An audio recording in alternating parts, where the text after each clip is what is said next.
Hello, welcome to Infinite Prattle. On this episode, I'm going to be talking about living the life of a millionaire. Hello, and welcome to Infinite Prattle! Unscripted, unedited prattle on everything. Hosted by me, Stephen. Listen, like, share, and subscribe, and enjoy the show.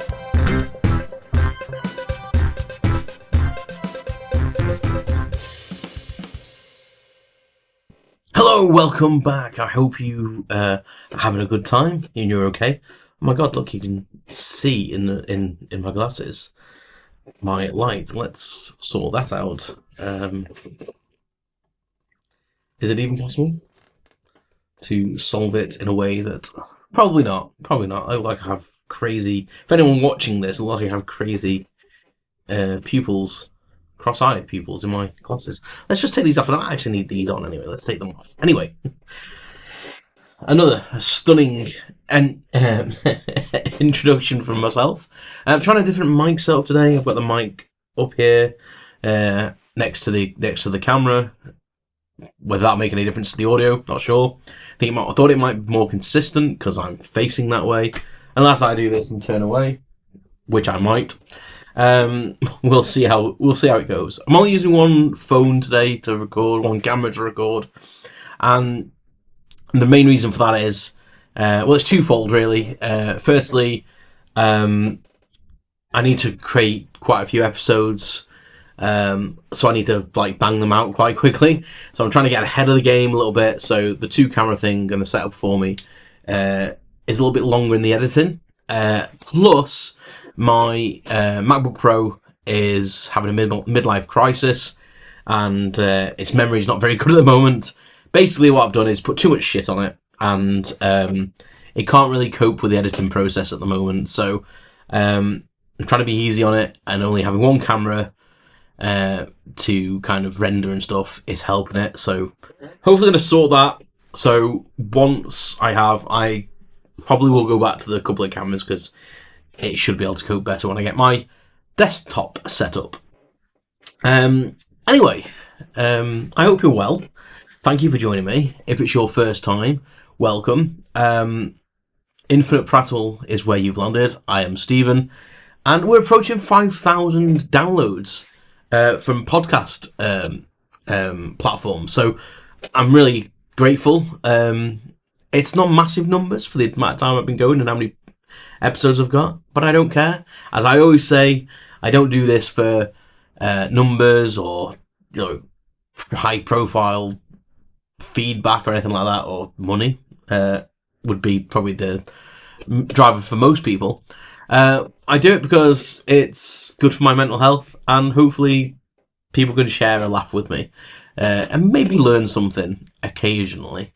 So 5,000 listens is fast approaching, as well as the YouTube now. We're up to nearly 3,000, I think. So, we're close to it, a few hundred off, I think. But approaching that quickly on the old YouTube, which is fantastic. I think the video podcasting has kind of elevated it slightly. I'm getting mixed views now. I'm getting probably half my views now on YouTube and half my downloads elsewhere. So it's really, really good. So thank you very much. Anyway, that aside, the life of a millionaire. What did I mean by that in the intro? It wasn't clickbait. But I'm not a millionaire.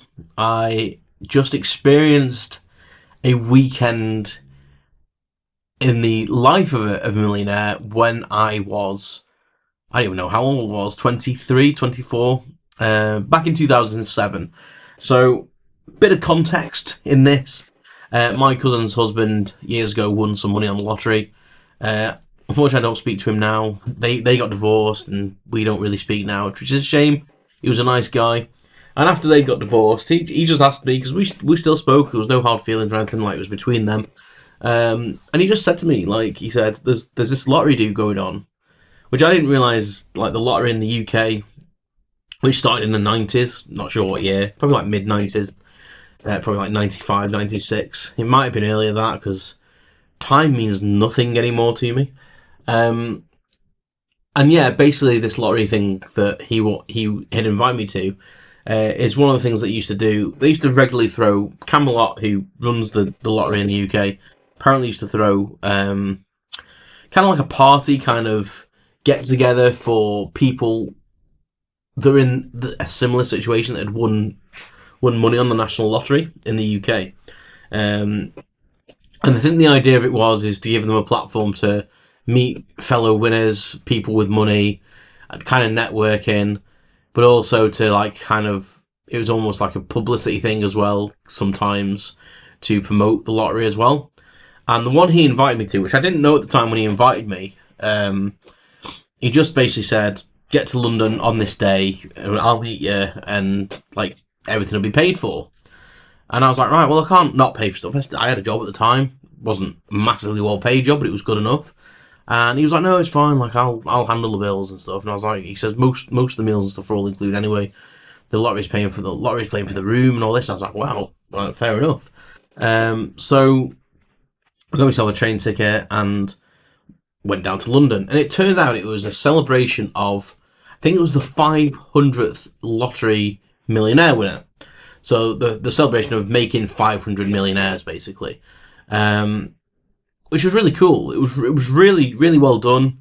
I think we were there for 3 nights. It was either 2 or 3 nights. I can't quite remember. It was a while ago. And it was a bit of a whirlwind, if I'm honest with you. Because when he invited me, I didn't really have a dinner suit, and he basically said, like, you've got to come, like, smart casual for some of the stuff, but there's one night is literally black tie, so you've got to have a proper dinner suit. Have you got one? And I was like, I've kind of got one, but it doesn't really fit very well. It was my granddad's, and he left it to me when he died because I was a similar size to him, even though it was a bit too big for me. So I ended up going and buying a new one, quite cheap, if I'm honest with you. Got a bit of a bargain at 80 quid, but it looked the dog's nuts, you know. It looked really good, and so got down there, got me stuff. You know, youngish guy at the time. So how would I have been? I'd have been like 20. I think I was 24 because it was maybe approaching 24. Maybe I was probably still 23. And it came at a good time for me in my life because I was going through some girl problems kind of thing. I'd been living on my own for a couple of years at this point. I was still getting over my ex-girlfriend. Never really had a consistent girlfriend since that. And there was a girl on the scene at the time who was playing with my mind, if I'm honest with you. So a bit of a breakaway and a bit of this weekend was just what I needed, even though she texted me most of the weekend. Did my head in. Sorry, not sorry. It's one of them things, isn't it? When you get yourself in these situations. But yeah, we had a great time. We got to this hotel room, and it was a hotel. It was the Howard Swiss Hotel. I don't know if it's still there. I think the building's still there, but I don't think it's the same chain of hoteliers anymore. It was near Embankment Station, and there was a whole schedule of things we were going to do that weekend, programmed in, and it included an evening meal somewhere where the MPs go for their meals and their conferences, and it was a proper like 7 or 8 course meal. It was very, very fancy. I think that might have been the first day, and then there was a day at Somerset House, which I think was the following day, and it was like the UK ice skating team were putting on a show just for us at Somerset House, which was amazing. It was fantastic. I think this happened in the October because I think the 500th winner had been announced in the August, and I think this was going on in like, I can't quite remember. It was either September or the October. I've got pictures somewhere, so I probably could get the date if I could find the pictures. And yeah, so we had that like it was like a soiree kind of thing at Somerset House. It was like a small buffet, champagne, cocktails, and then the ice skaters put the show on for us, which was amazing. I drank a lot of champagne, and then we had a big picture together on the ice. And I just thought it was for Camelot, Camelot's like archives to say this is what they've done, had this picture. Didn't know that they were going to send it to the newspapers, etc. And I think it was the Sunday morning, so they must have sent it off on the Saturday. And the Sunday morning, I was getting text message saying, you're in the Daily Mirror. Have you won the lottery? And apparently there was a big double-page spread of this picture, and then the bottom of the, I've still got the cutout, and then the bottom, don't know where it is by the way. I would have found it and got it out. I think it might be in the loft with some of my files. And it basically listed everyone's name and how much they'd won. And it basically said my name and my cousin's ex-husband's name, and said the amount that he'd won, as if it was our amount, like a joint shared thing. So I was texting him, I'm not saying no, definitely not. I'm with my cousin's ex. He won the lottery, and he invited me down. Definitely not won the lottery. Don't know what to say. That last end of story kind of thing. It was a great day. I must admit, I was very, very tipsy, and that day was drinking a lot of champagne because it was just free flowing. It was really if I was rich, I could drink champagne as my alcohol of choice. It was delicious, going down like pop. I must have drank at least a full bottle of this massive bottle of champagne. There was a guy who was walking around serving people, and he looked like he was into rock music, and we were chatting about stuff, and he kept coming back to me and serving me. And he said I had at least a bottle to myself, maybe more, just from him. And other people were serving me as well, so God knows how much I drank. It was a bit ridiculous. So I was quite tipsy, and while I was looking for the toilets at one point, I actually staggered across the actual changing rooms for the ice skaters. And I'm not afraid to say I was chatting up some of the girls. I'm not gonna lie. They were very, very pretty ice skaters. What can I say? I was chancing my arm, and then the coach came down and told me off for basically speaking to them, and yeah, I don't know what else to say. And I went back to my cousin, and then I can't remember what we did that night. We did something that night as well. Maybe that was the night we went for the meal at the MP's place. But I think that night I don't think there was anything planned that night. I think I can't remember. It was such a blur. If it was only 2 nights, then that was probably the night we did the what's it called? Tower of London.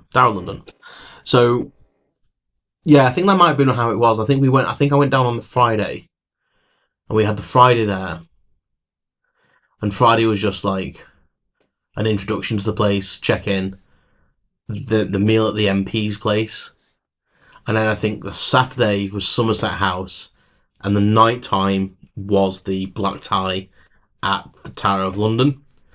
And then I'm guessing Sunday we went home, because I don't remember taking any time off work. It was my weekend off, so I think that's what it was. I think that's how it was. But yeah, the Tower of London thing was amazing. Probably the highlight for me, really. So Somerset House was great, and we were taking in coaches from the hotels to the locations.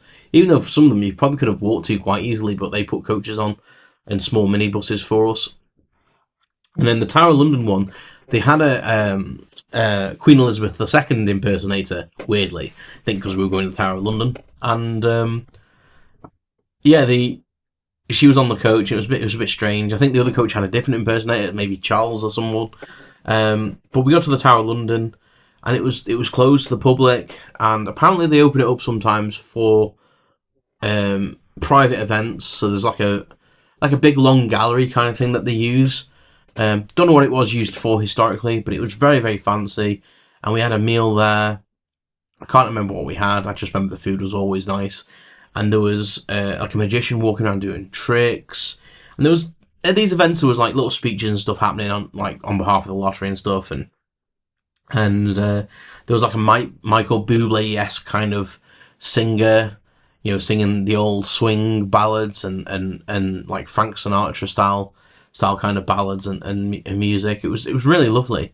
And we also had, which apparently is like reserved for like dignitaries, but we had a private showing of the crown jewels, which is super unusual, and probably one of the highlights of my life, really. And that sounds weird, but like it's something that people don't get. Like they don't normally go see the crown jewels. You hurried in, ushered around. I think there might be actually like a conveyor belt on the floor that actually moves you, so you don't get a chance to actually linger. I might be making that up, but I think that's how it works.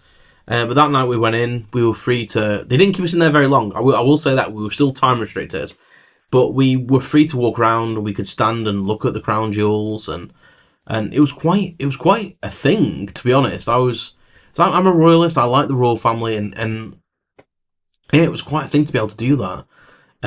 Entering almost this vault where all this illustrious, priceless, let's face it, stuff's kept. And yeah, it was such an experience that was. Yeah, and everything was free. Everything was free. The only thing we had to pay for while we were there was like extra stuff in the hotel. So anything we wanted extra. So if we wanted extra stuff at breakfast, we had to pay for it. But we got basic stuff free, including in the room. But if we wanted any extra stuff, that was on top. And obviously anything we wanted, like sundries, just like, you know, if we wanted a bottle of pop from the shop, obviously we couldn't submit an expenses form. But yeah, like all the food and stuff at the MP's thing. I can't remember what that place was called. But that was very fancy, and it was proper waiter service. And say it was like a 7 or 8 course meal. I'd never really had like a meal like that where you get little tiny dishes, all super rich and super tasty. And I was thinking, I'm going to be starving. I'm going to end up going to McDonald's or something. But it was incredibly filling because it was so rich. And I think it was like maybe the Saturday night after the Tower of London experience, we went back to the hotels, dropped off at the hotels, and we kind of just went to the bar, and the bar was very expensive, was very, very expensive. And I said to my cousin's ex, I said, listen, you've paid for everything, like, you wouldn't let me buy anything if it was lunchtime and stuff, like, we didn't get lunch included, so he was buying, like, snacks and sandwiches, and I think we had a McDonald's one day, and he wouldn't let me buy anything. And I said, listen, you can't be buying everything, at least let me pay for a couple of drinks. I had £20 in my pocket. It was not enough at the bar in this hotel. I was shocked. I was absolutely shocked. I was like, went to the bar, he wanted, I think I was buying like a vodka and Coke, he wanted a single brandy, because they did nice brandy. So I just said to the guy, like, you know, a Coke, vodka, small, you know, the little small stubby glass bottles you get in pubs and nightclubs, and this brandy that he wanted. And a lot of the people in the hotel, it was like a Howard Swiss hotel, a lot of the staff there were French. I will premise this, it was the rudest, most terrible place I've ever stayed. Like, we had a couple of complaints, and even though we weren't paying, they were ignorant. The guy in the bar was terrible. People on the reception were horrible. The only people who were nice were the room cleaners. They couldn't do enough for you, and they were lovely. But genuinely, all the other staff needed extreme lessons in customer service. They were all appalling. Not less this person on this bar this night. So I ordered these drinks, and I thought he'd said £13 something, which at the time would have been still dear for what I'd ordered, 2007 prices in a normal pub. But I handed over this £20 note, and he handed it back to me and said no. And I kept saying he thought he was saying £13. And I was like, yes, £20, as if say, why are you being an idiot? I'm giving you enough money. And then he turned like the little thing of the till round, and it said £31 something. And I was like, oh, that's quite expensive. So apparently, my vodka and Coke was something ridiculous like £13. And my cousin's ex, his brandy was like £18.50 or something stupid like that for one shot of brandy. So, embarrassingly enough, I begged him to let me buy these drinks, and I had to walk back to him and go, can I borrow a tenner? Because I had a couple of quid in my pocket in change. And he was like, why? I was like, that round's just come to £31. He was like, what the hell? Because he was just putting it on his room. He hadn't actually seen the price of anything. He was just putting everything on his room. And I think he was thinking then, Christ, like, my bar bill's going to be big. I was gutted he had to give me a tenner. But as far as the people that were there, they were all pleasant enough. There was a couple that had won the lottery and basically not quit their jobs. Like, power to you if you've got a job that you love. But they not moved house, they not quit their job, and they almost came across to me as if a little bit boring, if I'm honest with you. They hadn't really done anything with the money, and I was just like live a little bit, like go on some more holidays, like live your dream. But they seem quite content, which I almost want to say, give me the money. It's not that I'm not content in life, but I could do so much more if I had that money. Um, but I would say the nicest person there was this guy who he was just down to earth. He was a Cockney. I can't more towards Essex way, but I don't want to offend any people in London.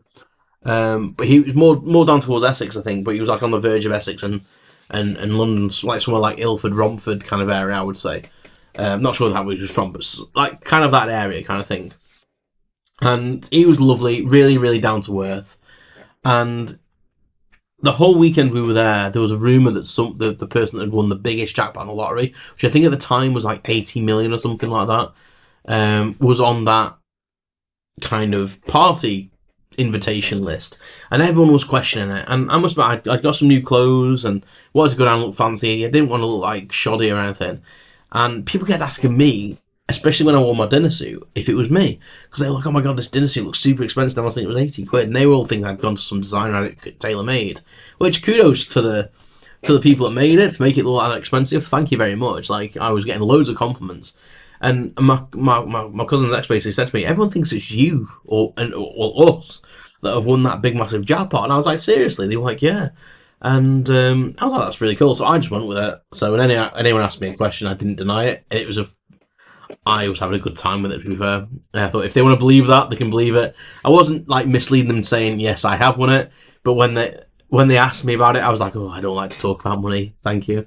And that was fueling the fire. So it was a bit of fun, really. But it turns out that this guy that was really down to earth and probably the nicest person there, just really, really friendly, he told us that it was him.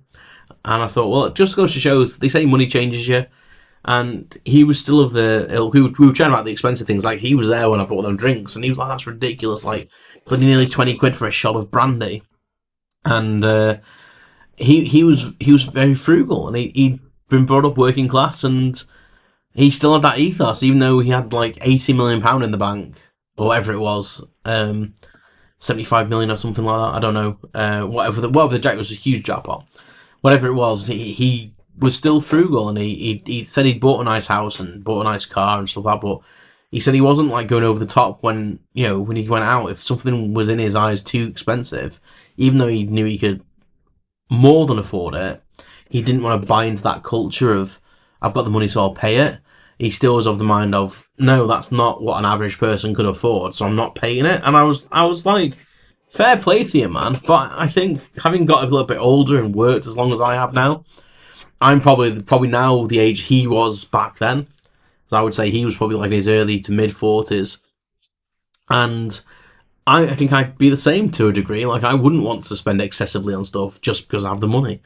It was such an experience. It was such a great weekend. I'm sad that I don't speak to him anymore.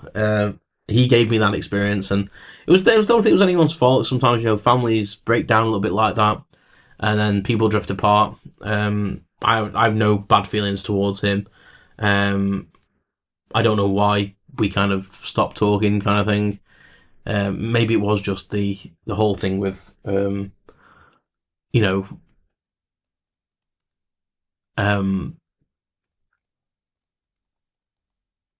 the divorce, maybe. Yeah, I was trying to think, but I don't think there was anything I did. I hope not. But yeah, it was just a lovely weekend. Loads of happy, fun memories.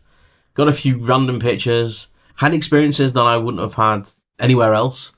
And yeah, just a really, really good time.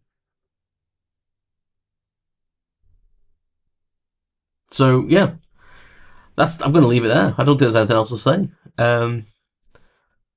Yeah, what would you do if you won the lottery? I think I've spoke about this before on the show. I should really check. I never do I? You know me by now. Yeah, I think that it's one of them things. Would you change? Would you stay the same? Would you attend these lottery things? I'm guessing they probably still do them. I'm not sure. Would you attend if it was still a thing? Would you want to go and hang out with other people that won the lottery? I don't know whether I would. I don't know. It was partly pretentious and partly nice. I don't know. Oh, by the way, the hat I'm wearing today is Nigel and Marmalade. I'm not sure. I don't think I've worn this one before. This is also a YouTube channel. Go and check them out. I can't remember the chap's name, so just Google Nigel and Marmalade and you'll find it. But there's little videos. They're a bit weird and a bit out there, but they're hilarious. Very much my kind of humour, really. So yeah, go check that out. I feel like I'm promoting YouTubers recently because on the last one I think I was wearing my Ghost Theory hat. So yeah. Well, thank you very much for listening. Anyway, I hope you've enjoyed that episode with me reminiscing about my time attending a Camelot lottery party for lottery winners. I'm not a millionaire. I was trying to find the picture online, actually, and trying to find that story online. So I assume that it's 2007-ish, just because of what was going on in my life at the time. So, yeah. Yeah, that's it. I don't know what else to say. So I'm going to leave it there. I'm going to shut up. I ramble, I'm prattling, But thank you very much for listening. Like and subscribe if you want to. No pressure. It just helps out, algorithms, Yeah, but I'll speak to you again on the next episode. So yeah, take care of yourselves and remember to keep on prattling. Thanks for listening to Infinite Prattle with your host Stephen. Follow me on social networks at Infinite Prattle and don't forget to subscribe. Thanks very much.